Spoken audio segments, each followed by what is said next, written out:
اعوذ باللہ من الشیطان الرجیم، بسم اللہ الرحمن الرحیم۔ السلام علیکم رحمۃ اللہ وبرکاتہ۔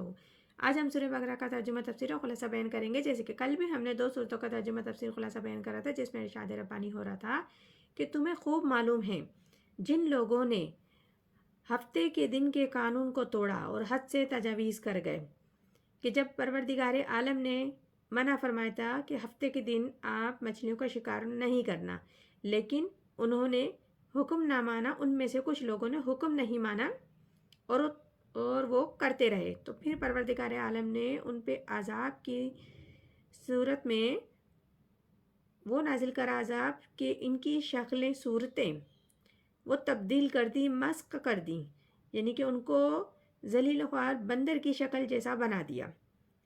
اور یہ واقعہ عبرت ہے اور مثال ہے ان لوگوں کے لیے جو سامنے موجود تھے اور ان کے لیے جو بعد میں آنے والے تھے۔ اس میں سبق آموز بات تھی تقویٰ کر رکھنے والوں کے لیے۔ تو اب آگے ارشاد ربانی ہے۔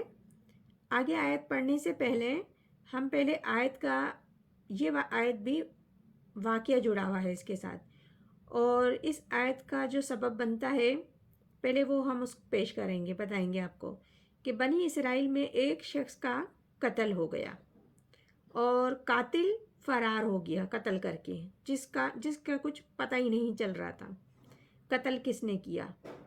توریت اس وقت ابھی نازل نہیں ہوئی تھی، تو بنی اسرائیل کے لوگوں نے حضرت موسیٰ علیہ السلام سے عرض کیا کہ ہم چاہتے ہیں کہ قاتل کا پتہ چلے، آپ ہمیں معلوم کر کے بتائیں کہ کس طرح ہوگا۔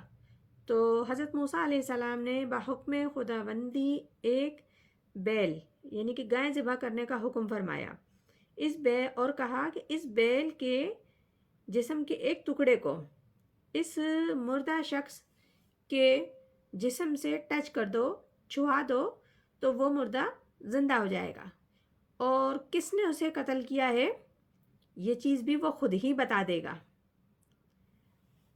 تو یہ واقعہ معجزات ہیں اس میں، یعنی کہ جو امت گزری ہے سابقہ امت، وہ معجزات کا ان کے بہت عمل اور دخل ہے۔ بار بار معجزہ، جیسے ایک پہلے مچھلی والا واقعہ تھا، معجزہ بھی تھا، واقعہ بھی تھا، نصیحت بھی ہے، اور اس میں عبرتناک جو واقعہ بتایا ہے کیا ہوتا ہے پروردگار عالم کا حکم نہ ماننے پر۔ تو اسی طریقے سے یہ ایک بیل کا بھی بتایا ہے اس میں۔ تو یہ جو امتیں تھیں سابقہ امت، وہ معجزات کا بہت عمل دخل تھا، وہ بار بار واقعات آتے ہیں۔ اس آیت میں بیل ذبح کرنے کو کہا گیا کیونکہ ان کے ذہن میں بیل یا گائے تقدس کا مقام رکھتی تھی، تو اس پر بھی تلوار چلائی گئی، یعنی کہ یہ بہت مقدس جانتے تھے اس کو، عبادت کے غرض سے بھی سوچتے تھے اس کے بارے میں۔ تو ایک تو یہ بھی کرنا تھا رب العزت نے، پھر انہیں یہ بھی دکھانا تھا کہ مرنے کے بعد دوبارہ کس طرح زندہ کیا جائے گا، کیونکہ اکثر و بیشتر لوگ اس وقت کے لوگ بھی سوال اٹھاتے تھے جب مر جائیں گے تو کیسے زندہ ہوں گے۔ تو رب نے یہ بھی دکھانا تھا کہ رب کا حکم ہوگا تو اس طرح زندہ ہو جائیں گے۔ اب ان کے دلوں میں گائے کا تقدس تھا، تو اور ان کو حکم بھی مل گیا بیل ذبح کرنے کا، تو وہ اس حکم سے بچنے کے لیے انہوں نے سوالات کی بارش کر دی کہ گائے کیسی ہو، کس رنگ کی ہو، کیا کرتی ہو، کس جگہ پر ملے گی، کتنی عمر ہوگی، بے شمار انہوں نے سوالات کر دیے۔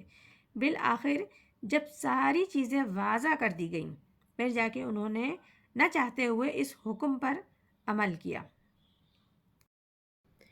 ارشاد ربانی ہے وَإِذْ قَالَ مُوسَىٰ لِقَوْمِهِ إِنَّ اللَّهَ يَأْمُرُكُمْ أَن تَذْبَحُوا بَقَرَةً قَالُوا أَتَتَّخِذُونَا هُزُوًا قَالَ أَعُوذُ بِاللَّهِ أَنْ أَكُونَ مِنَ الْجَاهِلِينَ۔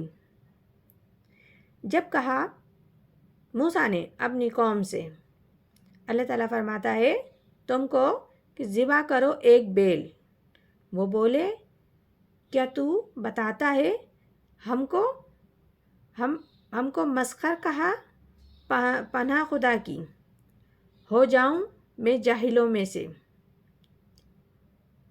یہ یعنی کہ اس آیت میں بتایا جا رہا ہے کہ یاد کرو وہ زمانہ جب حضرت موسیٰ علیہ السلام نے اپنی قوم سے فرمایا کہ اللہ تعالیٰ نے تم کو حکم دیتا ہے، تم کو حکم دیا ہے اگر تم اس لاش کے قاتل کا پتہ لگانا چاہتے ہو تو، کیونکہ لاش کے قاتل کا پتہ نہیں لگ رہا تھا تو موسیٰ علیہ السلام سے ہی کہا تھا کہ آپ معلوم کرو کہ اس کو کس نے قتل کیا.